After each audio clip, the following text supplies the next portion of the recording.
ሰላም ጤና ይስጥልን ወደ አምሮ ቤተሰቦቻችን እንደምን አላችሁ? እንደተለመደው በሀገራችን በዓለም አቀፍ የተፈጠሩ ፖለቲካልና ማህበራዊ ጉዳዮችን ወደ እናንተ የምናደርስበት የእሁድ የዜና ውጃችን ላይ እንገኛለን። በዛሬው የእሁድ የዜና ውጃችን ላይ መካከለኛው ምስራቅ በአሜሪካና በኢራን መካከል የተፈጠረው ከባድ ወታደራዊ ውጥረት እንዲሁም በኢትዮጵያ ሀገራዊ ምክክር ኮሚሽን አጀንዳዎች የተካተተው የሰንደቅ ዓላማ ጉዳይ አጠናክረን ወደ እናንተ ይዘን ቀርበናል። እስከ ፕሮግራማችን ፍጻሜ ድረስ የና አካውንት ሰብስክራይብ፣ ላይክ እና ሼር ማድረግ አብራችሁን ቆዩ። በመካከለኛው ምስራቅ ነገሮች ከቁጥጥር ውጭ ሆነዋል። ኢራን ሆርሙዝ ወሽመጡን ከዛሬ ጀምሮ ለአንዴና ለመጨረሻ ጊዜ መዝጋቷ ስትገልጽ የኢራን መንፈሳዊ መሪ አያቶላህ መሻቲብ ካሚን በእስራኤልና በአሜሪካ ላይ የበቀል እርምጃ እንደሚወስዱ አዋጅ ነግረዋል። አሜሪካ ዛሬ ሌሊቱን በኢራን ከባድ የተባለ ወታደራዊ ጥቃት ስትከፍት በምላሹ ኢራን በባህራን፣ በተባበሩት አረብ ኤምሬትና በኳታርና በሌሎችም የቀጠናው ሀገራት ላይ ከባድ ጥቃት ከፍታለች። በመካከለኛው ምስራቅ እጅግ ስልታዊ ለዓለም አቀፍ ንግድ ወሳኝ በሆነው በሆርሙዝ ወሽመጥ ላይ የተደቀነው ወታደራዊ ውጥረት አደገኛ ምዕራፍ ላይ መድረሱን መገናኛ ብዙሃን እየዘገቡ ይገኛል። የአሜሪካ መከላከያ ሚኒስቴር ፔንታጎንና የማዕከላዊ ሴትኮም ዛሬ ሌሊቱን ይፋ ባደረገው ሰበር ዜና ዩናይትድ ስቴትስ ጦር በሆርሙዝ ወሽመጥ አቅራቢያ በሚገኙ ኢራን ወታደራዊ ኢላማ ላይ ከባድ የአየር ጥቃት መፈጸሙን አስታውቆ ይህ ጥቃት ከዚህ ሳምንት ውስጥ አሜሪካ በኢራን ላይ የሰነዘረችው ሶስተኛ ተከታታይ የጥቃት እርምጃ መሆኑ ታውቋል። እንደ አሜሪካ ማዕከላዊ ዕዝ መግለጫ ከሆነ ይህ አየር ድብደባ የተሰነዘረው የኢራን እስላማዊ አብዮት ዘብ የስናይፐር ሰንደቅ ዓላማ የምትጓዝ አንዲት የንግድ ጭነት መርከብ ላይ በተፈጸመ ጥቃት የተነሳ መሆኑን አስታውቋል። የኢራን መንግስት የብሮድካስት ጣቢያ እንደዘገበው የአሜሪካ ጦር በተሰነዘረው ድንገተኛ የአየር ጥቃት ምክንያት በደቡብ ኢራን በሚገኙ በርካታ የወደብ ከተሞችና ስልታዊ የነዳጅ ማውጫ ቀጠናዎች ላይ ከባድ ፍንዳታ ድምጾች እየተሰሙ እንደሆነ አስታውቋል። የአካባቢ ነዋሪዎችና የደህንነት ምንጮችን ዋቢ ማድረግ እንደዘገበው በስትራቴጂካዊ የወደቧ ከተማ በአባዳን እንዲሁም በሴሬክ ከተሞች እያንዳንዳቸው 3 ከባባድ ፍንዳታዎች ተሰምተዋል ብሏል። በኦማን ባህር አቅራቢያ የምትገኘው ቻባሃር የወደብ ከተማ 2 ግዙፍ ፍንዳታዎች መሰማታቸውንም አረጋግጫለሁ ሲል አስታውቋል። የቡሻር ግዛት ስር በምትገኘው የኤነርጂ መሰረተ ልማት የምትታወቀው የባንደር ኤደር ከተማ ውስጥ 5 ተከታታይ ፍንዳታዎች የተሰሙ ሲሆን በሳሉ የጋዝ ማውጫ ማዕከል ደግሞ 4 ከባባድ ፍንዳታዎች ተመዝግቧል ብሏል። የአሜሪካ የደህንነት ባለስልጣን እንደገለጹት የፈንጆችና ያነጣጠረ ተግባር የኢራን አየር ኃይል መከላከያ አቅም በባህር ላይ የሚደረጉ እንቅስቃሴውን የሚከታተሉ የራዳር ጣቢያዎችን፣ የሚሳኤልና የሰው አልባ በረራ አውሮፕላኖችን ማከማቻና መጋዘን እንዲሁም ሚሳኤል ማስወንጨፊያ ጣቢያዎችን ሙሉ በሙሉ ለማውደም ታስቦ የተከናወነ ጥቃት ነው ሲሉ አስታውቀዋል። የአሜሪካ መከላከያ ሚኒስቴር ጥቃቱን ተከትሎ ማህበራዊ ትስስር ገጹ ባሰፈረው መልእክት ኢራን በጣም መጥፎ የሚባለውን ምርጫ መርጣለች፣ አሁን ደግሞ ዋጋዋን የከፈለች ነው በማለት የዋሽንግተን ለኢራን የምትሰጠውን ምላሽ የማያወላውል መሆኑን ለማሳየት እንሞክራለን ብሏል። የማዕከላዊ አሜሪካ ጦር ዕዝ ሴትኮም በመግለጫው አክሎ ዩናይትድ ስቴትስ ኢራን በሆርሙዝ ወሽመጥ በነጻነት የሚንቀሳቀሱ የንግድ መርከቦችን ላይ የምታደርገውን የጥቃት ደረጃ በደረጃ በማዳከም ከፍተኛ ዋጋ እያስከፈላት መሆኑን አስታውቀዋል። በሌላ በኩል ኢራን በሰነዘረቻቸው ጥቃት ወደ ቀጠናው ሀገራት ከባድ የሚሳኤልና ድሮን ወረራ ማድረጓን ጀምራለች። ኢራን ወደ ተባበሩት አረብ ኤምሬት፣ ወደ ኳታርና ባህራን፣ ወደ ኩዌት እና ዮርዳኖስ በርካታ ሚሳኤልና ሰው አልባ በረራ አውሮፕላኖችን ተኩሳለች። የመካከለኛው ምስራቅ በተለይም በገልፍ ሀገሪቱ ዛሬ ከእንቅልፍ ሲነቁ ማለዳ ላይ እጅግ በርካታ ሚሳኤሎችና ድሮኖች በአየር ላይ ሲከንፉ የተመለከቱት ዩናይትድ ስቴትስ በኢራን ግዛት ላይ ያላደረሰችው ጥቃት አጸፋ ምላሽ ለመስጠት በማሰብ የኢራን መንግስት በመላው የባህረ ሰላጤ ሀገራት በሚገኙ አሜሪካና የአጋር ሀገራት ወታደራዊ ጦር ሰፈሮች ላይ እጅግ ከባድ የሆነ የባሊስቲክ ሚሳኤልና የድሮን ማዕከላዊ ጥቃት መክፈቱን አስታውቋል። ይህ ለገልፍ ሀገራት አስደንጋጭ የተባለ ክስተት ተከትሎ በዮርዳኖስ፣ በባህራንና በኩዌት፣ በተባበሩት ኤሚሬትና በኳታር ከፍተኛ የደህንነት ስጋት ወታደራዊ ፍጥጫ ነግሷል። ይህ አጠቃላይ ቀጠናዊ ወደ ሙሉ ጦርነት ሊያስገባ ይችላል የተባለው ክስተት በቀጠናው ላይ ከፍተኛ ሁኔታ የተባበሩት አረብ ኤሚሬት አየር መከላከያ ሚኒስቴር የሀገሪቱ ዘመናዊ አየር መከላከያ ስርዓቶች ከኢራን የተተኮሱ የሚመጡ አጥፊ ሚሳኤሎችና ድሮኖችን በማክሸፍና በማውደም ላይ በንቃት የታተፈ መሆኑን ሲገልጽ በመላው ሀገሪቱ በተለይም በዋና ከተማ አቡዳቢና በንግድ ማዕከሏ ዱባይ ላይ የተሰሙ ያሉ ከባድ ፍንዳታዎች ድምጾች የሀገሪቱ መከላከያ ስርዓት የኢራን ሚሳኤሎችና ድሮኖችን ላይ እየመከነ መሆኑን የተፈጠሩ ድምጾች መሆናቸውን ሚኒስትሩ በይፋ አብራርቷል።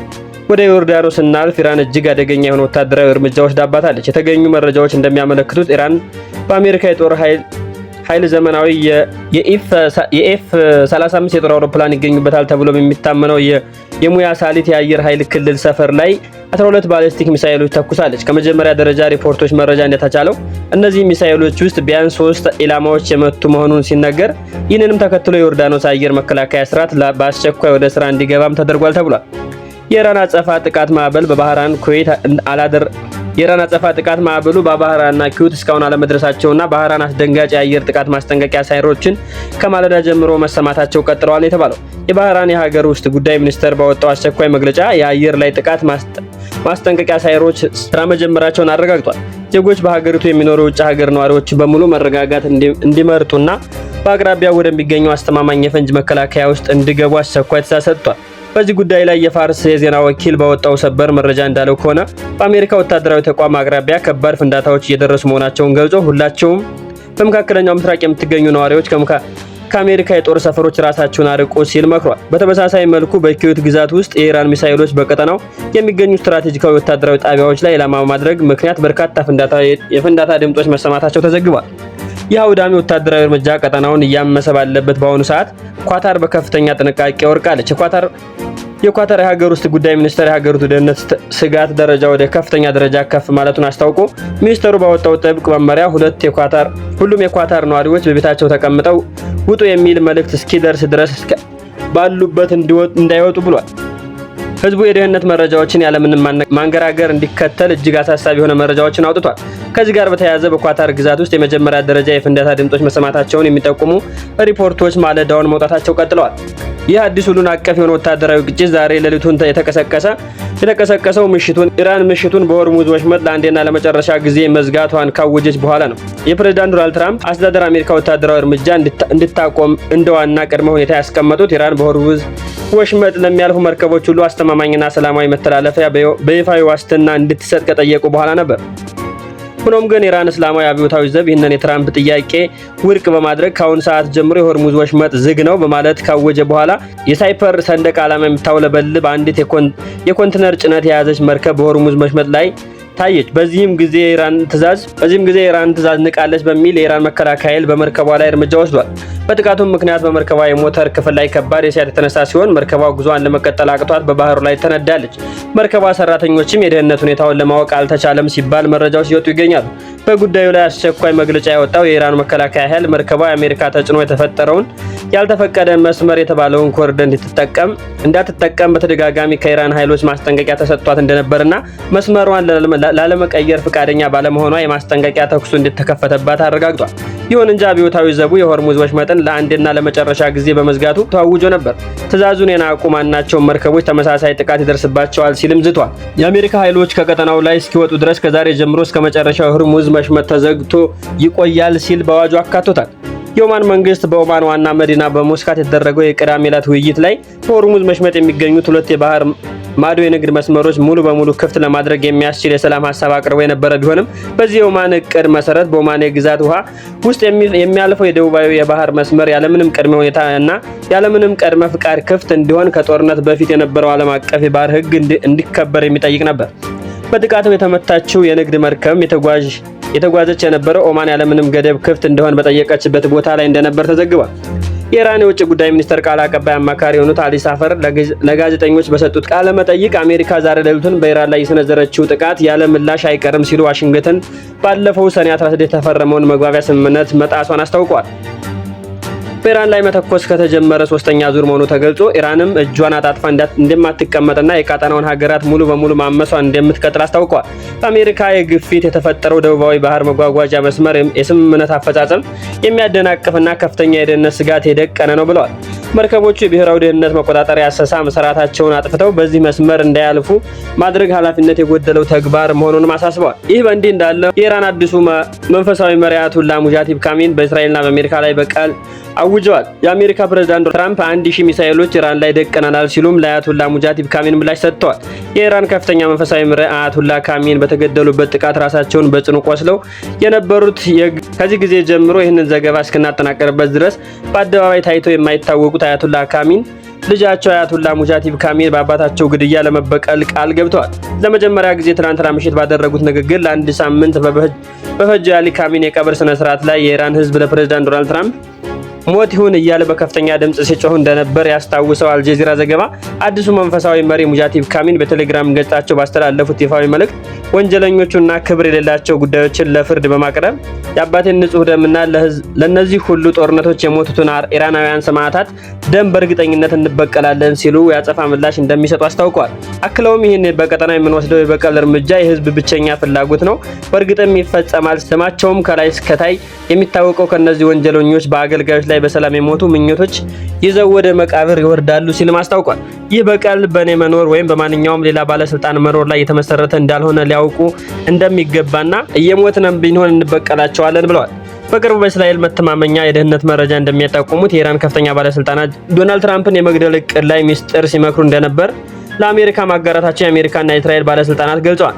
ባለፉት ሮብ ዕለት ፕሬዝዳንት ትራምፕ ከቱርክ ወደ ሀገራቸው ሲመለሱ አዲስ ከተረከቡት የኳታር አውሮፕላን ወደ ጎን አድርገው በአሮጌው ኤርፎርስ ዋን አውሮፕላን ለመጓዝ መገደዳቸውን ይህን የደህንነት ስጋት ያስከተለውን ድንገተኛ ለውጥ መሆኑን ፕሬዝዳንት ዶናልድ ትራምፕ እኩለ ሌሊት ላይ በትሩዝ ሶሻል ማህበራዊ ሚዲያቸው ላይ ባሰፈሩት በቱርክ ብርቱ መልእክት ላይ እንዲህ አሉ። የኢራን መንግስት በዓለም ዙሪያ የሚያስተጋባው የአሜሪካን አሁን ያለውን ፕሬዝዳንት ማለትም እኔን ዶናልድ ትራምፕን የመግደል ወይም ለመግደል የመሞከር ዛቻቸውን ወደ ተግባር የሚቀይሩ ከሆነ 1000 ሚሳኤሎች አሁን ነው ተዘጋጅተዋል፣ ተጠምደዋል እና ኢላማቸውን በኢራን ላይ አድርገው እንዲቆዩ አደርጋለሁ። እኔ ላይ እጃቸው ካረፈ ጊዜ የሚመጣባቸው ጥፋት ከባድ ነው ብለዋል። ትራምፕ አክለውም ኢራን ማንኛውም አካባቢ ሙሉ በሙሉ ማውደም እና ለማጥፋት ለአሜሪካ ጦር ለአንድ ዓመት የሚጸና ለረጅም የሚችል ቀጥተኛ ወታደራዊ አዘጋጅቻለሁ ሲሉም ገልጸዋል። ይህ በእንዲህ እንዳለ አትላንቲክ ካውንስል ከፍተኛ ተመራማሪና የቀድሞ አሜሪካ የጸረ ሽብር ፖሊስ ምክትል ረዳት ሚኒስትር የሆኑት ቶማስ ዋርካ ለቢቢሲ እና ለሲኤንኤን በሰጡት ሰፊ ትንተና በአሜሪካና በኢራን መካከል ያለው ልዩነት አለመተማመን እጅግ ስር እየሰደደ በመሆኑ ግጭቱ በቀላል ሊቆም እንደማይችል ይገልጻሉ። በሁለቱ ወገኖች መካከል ያለው የእምነት ማጣት በተጨማሪም ፍጹም የሆነ የባህርና የጽንሰ ሀሳብ አለመግባባት አለ ሲሉ ቶማስ ዋርካ ተናግረዋል።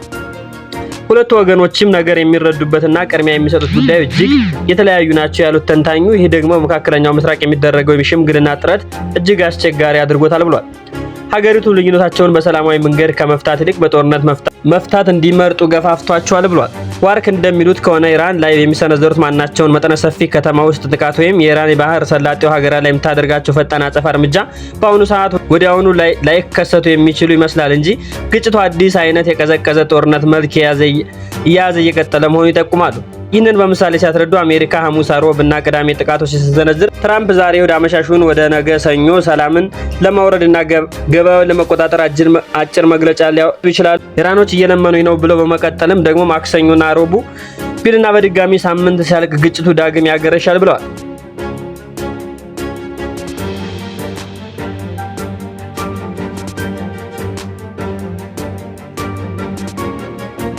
በቀጣይ ወደ ሀገር ውስጥ መረጃችን ስንመለስ የባንዲራ ጉዳይ አጀንዳ ሆኖ ከ7 ዓመት በኋላ ተከስቷል። የባንዲራ ጉዳይ እንዴት ይፈታል? የትኛው ሰንደቅ ዓላማ የኢትዮጵያ ሰንደቅ ዓላማ ይሆናል? የሚል የብዙዎች ጥያቄ ነው።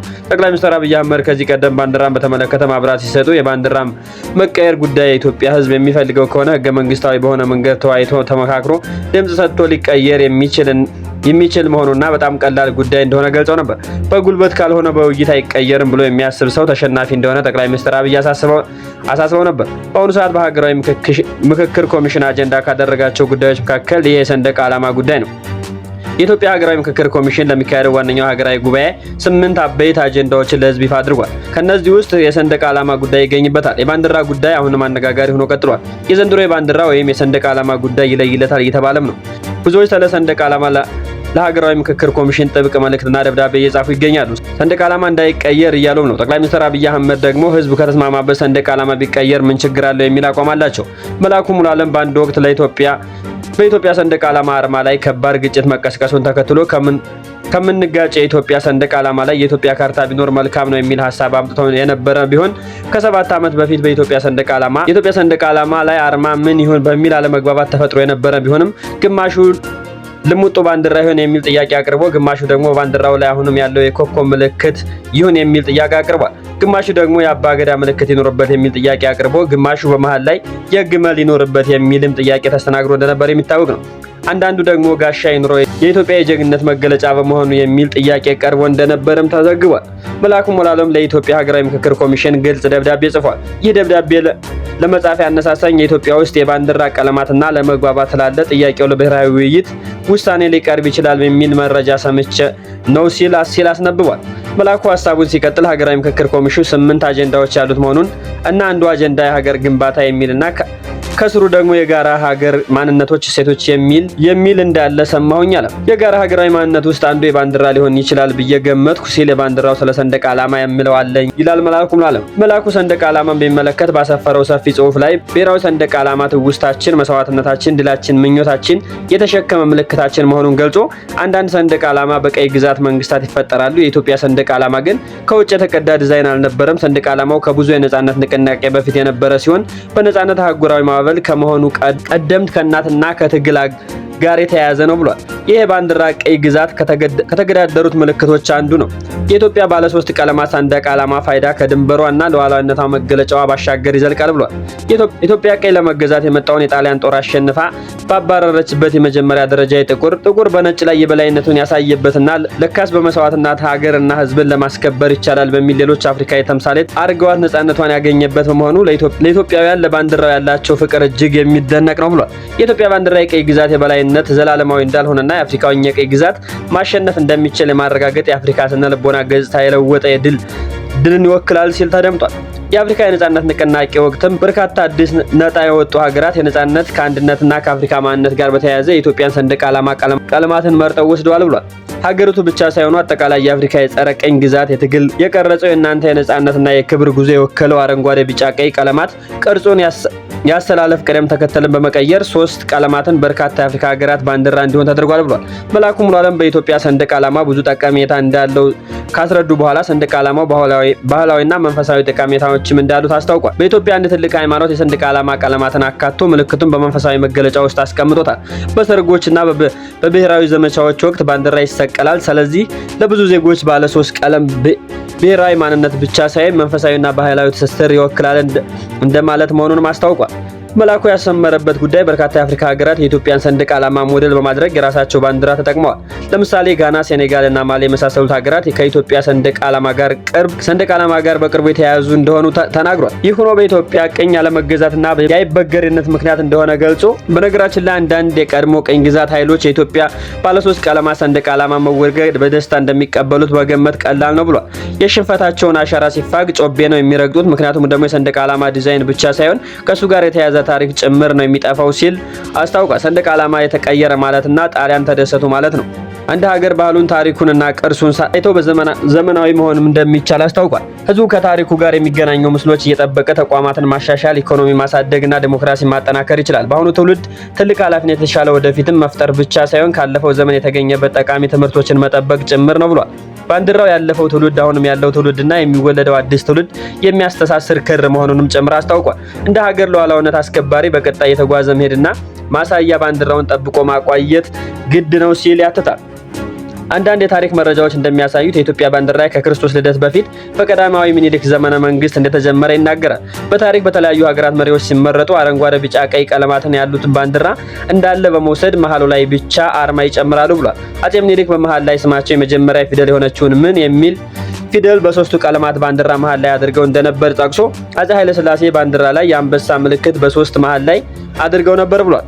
ከጣሊያን በመውጣት በኋላ ወርቆ በተነሳው ባንዲራ ይዣለሁ ከተባለ የመጨረሻ ንግግር እንደነበር ማስታውሰዋል። በደርግ ዘመነ መንግስትም የዘንባባ ተከቦ አርማ የተደረገበት ነበር ብሏል። በኢህአዴግ ደግሞ በ3 ቀለማት ላይ ሰማያዊ ኮከብ ተደርጎበት ባንዲራው መሻሻል ካለበት በ3 ቀለማት መሃል ላይ የኢትዮጵያ ካርታ ቢደረግ የሚል ጽሑፍ የሌሎችን ሀገራትና የአፍሪካን ህብረት ተሞክሮ ተወስዶ የታተመ ነው ብሏል። ብዙ ከጭቅጭቅና ይህ ሀሳብ የተሻለ እንደሆነም ያትታል።